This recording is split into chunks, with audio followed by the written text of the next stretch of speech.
The highly contagious Delta variant could also complicate America's economic recovery. We go now to Neel Kashkari, the president and CEO of the Minneapolis Federal Reserve Bank. Good morning.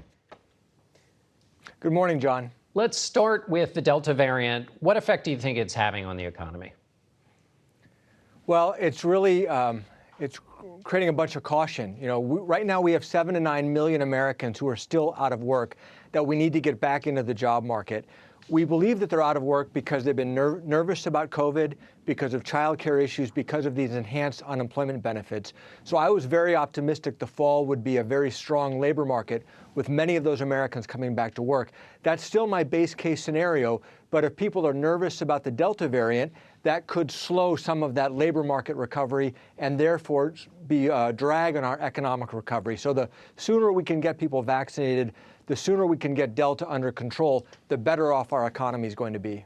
When people are coming back into the labor market or they have existing jobs, we hear a lot of stories. We hear the president was asked at a town hall last week. A restaurant owner said, "I'm having trouble finding people." And the president said, "Yeah, well, you're going to have a tough go of it because people are negotiating for higher wages, for more benefits." What's your view of where jobs are right now and the leverage that workers may have and how that affects the economy? Well, this is unlike any other downturn any of us have lived through. So the U.S. economy went through a rapid shutdown and now a rapid reopening, and there are a lot of adjustments that need to take place. And so we are seeing wages pick up, which is a good thing. They're picking up most quickly for the lowest income workers and in some of those service sectors like the restaurant workers. And you know what? Those folks are long overdue for a raise. So I think net, that's positive. I think at the end of the day, there's going to be more of a balance between business and between the labor sector once we bring these 7 to 9 million Americans back to work. So right now, the economy is reopening more quickly than the labor supply is coming online. That mismatch is giving some workers some power. I think they deserve to have some power, but I think it's going to balance out as we get back to normal. And by the way, do you still have a timeline for getting back to normal? Your sense of the recovery and how it goes? As you said, we're in a situation where we haven't had to come out of a pandemic for more than 100 years. Well, in December of last year, the Federal Reserve said that we were going to keep our asset purchases going, which is a form of stimulus for the economy, until we've made substantial further progress in the labor market.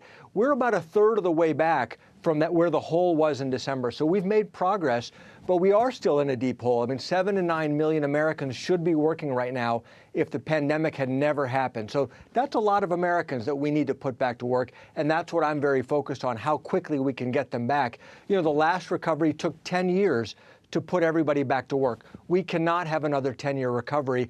I'm optimistic it can happen more quickly, but is it 6 months or is it 2 years? I'm not sure. All right, inflation, the question everybody wants an answer to. When we last talked, you thought it was perhaps temporary. You predicted essentially the increase in prices. Was it greater than you thought? And what's your baseline view about inflation?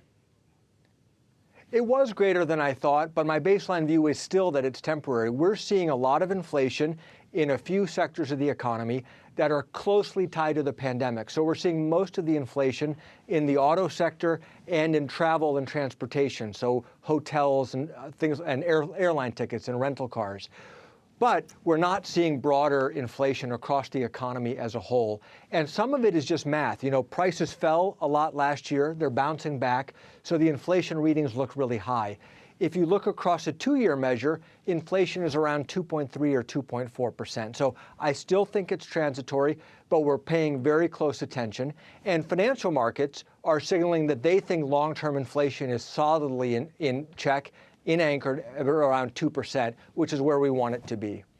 What is your feeling then about the CEO of Intel said because of the microchip shortage, things might not get to normal till 2023.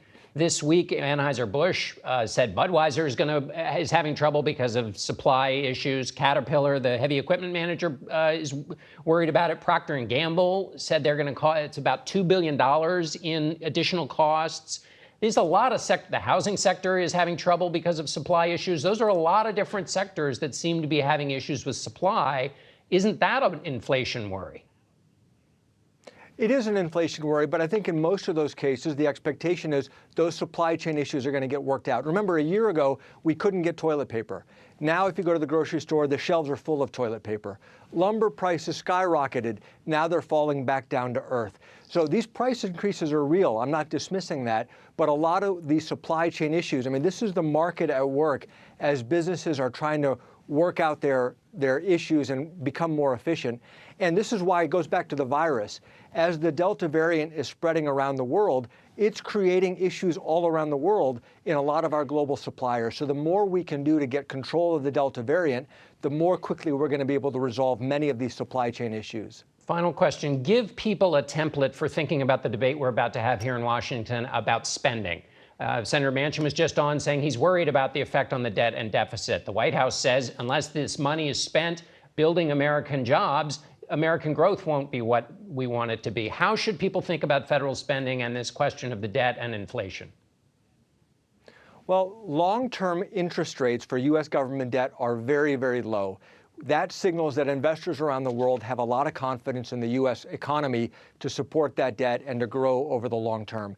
Now, I think there's a difference between spending on infrastructure investment, where you can expect a reasonable rate of return, and spending on consumption. The infrastructure bill that I've seen focuses on things like roads and bridges and broadband internet. Those things should be good for U.S. long-term economic growth. Those are smart things to invest in, from my humble opinion. All right, Neel Kashkari, thank you so much for being with us. We really appreciate it.